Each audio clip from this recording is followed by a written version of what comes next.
are here with some more PGA DFS picks and lineup advice for FanDuel and DraftKings.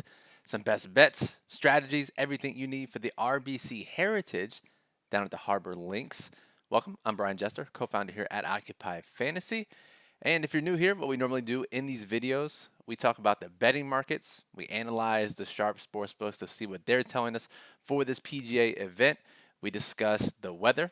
We saw it was a big factor last week at the Masters. We're going to see if there's going to be a factor this week at Harbortown. We're going to discuss some ownership, the chalkiest plays for PGA DFS, plus some low-owned, under-owned, under-the-radar options that can help you win the biggest tournaments. Before we get started, if you're not already, make sure you are subscribed to the channel. Get notified when we publish these PGA DFS videos every single week, and give us a thumbs up to support the channel. We'd appreciate that. So let's get into it. So to start, if we look at this event from a high level, historically, some of the game's best players haven't been playing this event. However, this year it is now an elevated event, which means many of these top players who we saw at the Masters last week are actually playing this week. Rahm, Scheffler, Rory did withdraw, but some of these other guys, Spieth, Cantlay, Morikawa, all these guys are playing this event.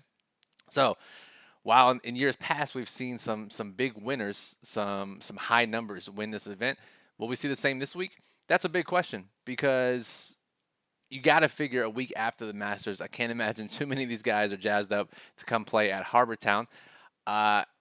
Whereas you look at how this event is set up and how this course is laid out, many of the golfers who feel that they don't have even a chance to win at some of these longer courses on the PGA Tour, some of these guys who historically or traditionally don't have chances at other events feel like they're on level playing field, even with a guy like Jon Rahm this week. So we're going to see max effort from a lot of these guys who understand that this is one of the few weeks out of the year that they can win. Kevin Kisner is a guy that comes to mind who has explicitly talked about this. But guys who aren't especially long off the tee, guys who are great at strategically plotting their way around a golf course, have a big edge this week. And it's a big reason why we see some of the GPP winning lineups feature lower-owned golfers. And it's going to be even more so this week when we have all these big names in the event. Speaking of Rory's withdrawal, that's one thing we should discuss, because let's look at our Occupy model really quickly. For those of you who have access to OccupyFantasy.com, you're a member, you know the Occupy model ranks every golfer, FanDuel, and DraftKings. Now, the betting markets opened with Rory in the market, so naturally, if you sort by the line move column in our model, you're going to see it. Basically, half the golfers have a line move, and that's just the market adjusting for Rory being out of the picture. Naturally, if one of the top three guys expected to win the tournament drops out, everyone else's odds to win the tournament improve. So we're going to see some natural line movement there. So just take that with a grain of salt. Our sharp sportsbook monitoring does take this into account, which we'll talk about here in a second.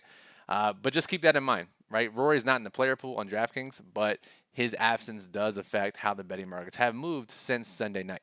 So let's just keep that in mind. Now, speaking of the sharp sportsbook moves, we actually, because Rory withdrew, we have some movement early already. We have a pretty good picture of who these guys are. If you haven't been watching our videos, know that we monitor 3 or 4 sharp sports books throughout the week, and we track which golfers' odds to win are improving at all of the sharp sports books. We call this our sharp sportsbook plays, our overlap plays, trifecta plays, whatever you want to call it. These guys traditionally make the cut at a much higher rate. They win tournaments at a much higher rate. So we actually have 6 or 7 names already this week, so let's talk about those guys. Now, first on the list, he is actually the cover boy of the Daily Plug, which our writer Nir Mata does a fantastic job every week giving out his top plays, some context to the model, what you need to be successful at this course, lineup construction tips.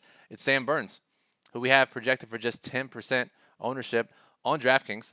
Was playing pretty well last week and has been playing pretty well in general the last few. Let's bring up Sam Burns here, 8,700. Obviously, he won the match play, which is not listed here in his game logs. 6th at the Valspar. Was looking great at the Masters, caught some bad weather there. But Sam Burns, 10%. He's top 20 in our model in the sharp sports books.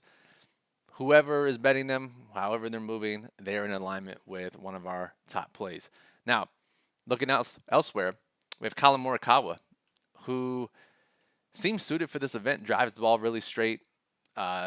Just, again, we didn't really talk about it too much, but the Daily Plug does lay this out, what this golf course is like. Really tight, not long off the tee. You have to be certainly accurate, but more so putting yourself in a better position to reach the green. The greens are really small. You have to be great on approach. And because the greens are so small, very low greens and regulation percentage, you have to be great around the green for in the instances that you do miss the green. Either way, Morikawa, his game lines up pretty well for this event. He's a sharp sportsbook. Overlap play at 10K, one of the top plays in that 10K or higher range as a result. Now, 4 other guys that we'll mention here, most with some good ownership. Let's talk about the good ownership guys first, the guys who have heavy ownership. Matt Kuchar, his game suits this event to a T. We have him projected for, let's see here, 14%, so one of the higher owned, if not the highest owned option under 8K. Another one is Sungjae Im, who is one of the top 3 highest owned projections of the week, 22% projected on DraftKings. His odds to win don't line up with his salary. We always talk about how to find guys. If you want to project your own, how are you going to find guys who stand out, who's going to be high owned? Sort their DraftKings salary in the model, see whose odds to win stand out compared to those around him. Sungjae is one of those guys. His game fits this course really well. He's 8,600 on DraftKings. He'll be very popular, but sharp sportsbooks agree that he should be popular. And finally, let's see here. We have 2 more guys.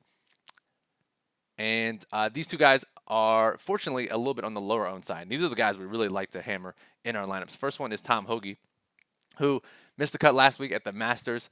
Now, there is some correlation between playing the Masters the week before and having some success here at Harbor Town. Now, there is some sample size bias there, right? Like, if you played at the Masters, you're probably a pretty good golfer. And so, naturally, you're more likely to do well in the next event than someone who isn't in the Masters field, right? So, let's keep that in mind here. But Hoge, great approach player. This course fits him really well. We have him projected for just 7% on DraftKings, so we love to see that. Finally, probably one of my favorite plays of the entire week, it's Siwoo Kim, and I'm so glad the betting markets are backing this up as well. Nirmata wrote him up in the plug, just 8% projected ownership. You see, you may actually read about this with Siwoo Kim. He traditionally does very well at Pete Dye courses. This is a Pete Dye course. Not all Pete Dye courses are the same, so we have to be very careful about these types of comparisons. However, the one thing that all Pete Dye courses typically have in common is that play some eye games with you off the tee, even on your approach shots. A lot of trees in the way, very visually deceptive. And Siwoo Kim has explicitly talked about this as well, that it suits his game. He's found a great eye for these types of courses, and to get him at just 8% projected ownership is something we love. He's actually, if we look at the model just really quickly and we sort by OF index, number 5 overall in our model. With all these great golfers in the field, our model believes that Siwoo Kim is the 5th best golfer this week, which is pretty crazy to say. And when the betting markets back that up, that gives us even more confidence to play a guy like Siwoo Kim. So, 6 guys on the list this week for sharp sports betting plays. Again, I'm recording this at 10 a.m. Eastern. Plenty of time for 1 or 2 more to be added to the list. Sometimes we see guys remove from that list, so make sure you check back in our Discord server, occupyfantasy.com/discord. Link is in the description below. I'll post the final sharp sportsbook plays tonight around 9 p.m. Eastern. That's generally when we check for our final update. We do our final ownership update around 8:30 p.m. Eastern, and then we get the final sharp sportsbook plays right after that. So make sure you check back in Discord later tonight for that info. All right, the weather. As I alluded to at the beginning of the show, weather was crazy last week at the Masters. Obviously, we knew it was going to be an impact. And as Nirmata and I talked about on this very video last week, we said we weren't really sure where the edge was going to be, but that it's very possible that an edge would develop. And if you look at Data Golf, who does a fantastic job with all sorts of golf-related data, the golfers who teed off Friday morning at the Masters basically had a 2-stroke advantage over those who teed off in the afternoon, which is about as big as you're going to get when it comes to wave advantages. And that's with the shortened tee times because of the smaller field. That effect is normally pronounced when we have a much larger field. Tee times are more spread out. Now, if we look at the Wind Finder this week, one of our trusted sources for wind when it comes to PGA DFS, you see the wind speed above here, the colors, and in the colors, the wind gust. Wind gusts get higher as the day goes on, so I would naturally assume that while there's still some 15-mile-per-hour gusts early in the morning, that Thursday AM golfers probably have a decent advantage, especially in showdown contests. If you're playing round 1 showdown, I would think that early tee times have the advantage over the later tee times on Thursday. Now, Friday is a little bit of the same, but just way less pronounced, where 9-mile-per-hour gusts in the morning, Doesn't even get up to 15 miles per hour in the afternoon. Again, this can change. We've seen forecasts change all the time. However, I would say that if you're playing one lineup or you're playing a couple lineups and you have to play one wave advantage, probably playing the Thursday morning golfers. But again, this can change. There's some rain in the forecast. Maybe that pushes some guys back, right? We saw that with the Masters too. So as always, unless we get very clear by tonight that this is the definitive wave advantage, there's not going to be any precipitation that holds up the tournament, then I would say Thursday AM. Thursday AM, Friday PM golfers is the way to go. But it is worth playing some subset to your lineup, as we talk about every week. Have some Thursday AM groups, have some other stacks of Thursday PM groups, and then the rest of your lineups you can play normally in case an edge does not develop. But as we've seen time and time again, that is a proven strategy to get an edge on the field when weather does in fact play a part. So keep that in mind. All right, finally, we'll get out of here. We'll talk about some ownership. We already discussed some, but let's look at the highest owned golfers of the week first of all. Again, we'll have one final ownership update later this evening around 8:30 p.m. Eastern. But Scheffler, Cantlay, Sungjae, 3 golfers projected for 20% or higher in our model this week. Not surprising. Scheffler, one of the best golfers in the world, not really in contention in the Masters last week. And yeah, he's actually the number 1 golfer in our model overall this week, just from an OF index perspective. Ownership lines up with that. Cantlay, 23%. Sungjae, the value guy, at 22%. Then we see a handful of golfers, 15% or higher, right? Lowry, Young, Xander, JT, Homo, Hovland, Morikawa, Haddon, like all these guys, pretty good place, 15% or higher. So, who does the model like? Who do the betting markets like? We've already talked about the betting market overlap plays, right? Scheffler, if we just look at 15% or higher in their rankings in the model, it's Scheffler, Finau, Cantlay, Young as a top group for us. So if you're looking to play some chalk, those are the guys that we prefer the most. And obviously the betting markets have Sungjae in there as well as Colin Morikawa. So 6 guys that we prefer out of that chalk group. Now, let's flip this and let's look at guys who are, let's say, 7% or less on DraftKings. So Siwoo doesn't fit the bill, 8%, just misses the cut. Maybe his ownership will drop. Well, fingers crossed. We'll see. Hoagie, 7%, just barely misses. Some guys the model likes that are sub 7%. Keegan Bradley, 6% projected ownership, great approach player. Obviously, that would fit this course really well. Davis Riley, who the model is going to continue to love for his long-term ceiling, been very hit or miss this year, but 2% projected ownership, 7,100. I'm surprised that Niramata didn't write him up in the plug as he normally does. But I'll definitely take some shots on Davis Riley at 2% projected ownership. Kitayama, obviously has some wayward drives off the tee, which certainly doesn't help at this course. Very disappointing last week at the Masters. Although it was his debut, we've talked about in the past how it's very difficult in your debut to do well at the Masters. He's still 4% projected ownership. And then Cam Davis, who I know if you've played him this year, you've either been very frustrated or very excited, mostly on the frustrated side as he's dealt with some illnesses and some very big numbers out there on the golf course. But again, guy long-term sailing said he's over his illness issues, has been able to practice fully. 4% projected ownership.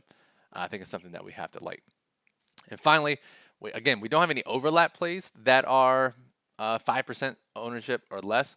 But I'll give you the guys as of 10 a.m. Eastern who have the biggest money line moves, odds to win moves at each of the sharp sports books that we monitor, and the biggest moves are all guys that are less than 5%. Those guys, I'll name them for you. Let's go back here to DraftKings. One is Steven Yeager, who is 7K on DraftKings. He is projected for 2% projected ownership. At one of the sharp sports books, he is the biggest mover. Another one is Nick Hardy, just 1%. He is 6,800 on DraftKings. And the third and final big sharp sportsbook move. Let's take a look here. And actually, I have to double check it for you because I was looking at it earlier. I don't want to get the name wrong. It is Sepp Straka. 4% projected ownership. Was in the mix of the Masters for a little bit and then fell off during the weekend, but just 4% projected ownership. And for trusting that trend that you play at the Masters and come here and play well at Harbour Town, then Straka fits that bill as well. So 4% projected ownership. He is 7,200. So again, we'll get a lot more clarity this afternoon as the betting markets emerge. Niramata, our golf writer, will come in probably 3 or 4 p.m. Eastern today, update the daily plug, occupyfantasy.com, with the Wednesday update with final betting market analysis, some more weather updates, and any final thoughts he has that He didn't put in the daily plug last night. And then tonight, I'll update ownership as well as Discord with the final Sharp Sportsbook play. So lots of stuff to check out. OccupyFantasy.com in case you're not a member. Get access to the daily plug, the Occupy model, and our lineup builder allows you to build up to 300 lineups using our optimal lineup criteria. I think that's it. Good tournament this week. Really excited about it. I love non-major weeks, and this tournament looks as good as any. So again, if you're not already, make sure you subscribe to the channel, get notified when we go live, upload any new videos. If you're still watching, less than 50% of our viewers are subscribed to the channel. So let's rectify that. If you're not already, click that subscribe button below the video. Give us a thumbs up. And again, we always love to hear your thoughts. So if you have any questions, concerns, comments, predictions for the tournament, drop a comment below. We'd love to hear from you. So Brian Jester, Occupy Fantasy, thank you for listening and good luck. Good luck at the RBC Heritage.